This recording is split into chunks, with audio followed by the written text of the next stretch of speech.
Unlock the secret to seamlessly blending your images into any design by mastering the Faded Transparent effect in Photoshop. Start by opening the image you want to edit in Photoshop, like this stunning sunset now. We're going to create a smooth transition with your image layer selected. Click on the layer mask icon at the bottom of the layers panel. It looks like a white rectangle with a black circle inside.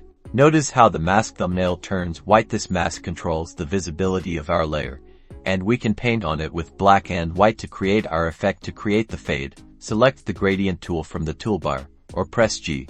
In the options bar at the top, make sure the gradient presets are set to foreground transparent if it's not already selected. If you don't see that option, click on the gradient preview to open the gradient editor. Select the black, white preset, and then click the new button to save it if you wish. Now for the magic, ensure your layer mask is still selected in the layers panel. Click and drag your gradient tool directly onto your image. Start from the edge where you want the image to be fully opaque.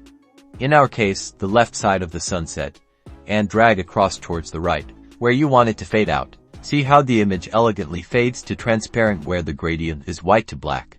You can experiment with the length and direction of your drag to control the fall-off for a sharper fade. Drag a shorter distance for a more gradual blend. Drag further. You can also adjust the opacity of the layer itself. Select the image layer, not the mask, and lower the opacity slider in the layers panel. This affects the entire layer, including the faded areas, giving you even more control over the intensity of the transparency. And there you have it, a professional fade effect from image to transparent, ready to enhance your graphics, web designs, or any creative project.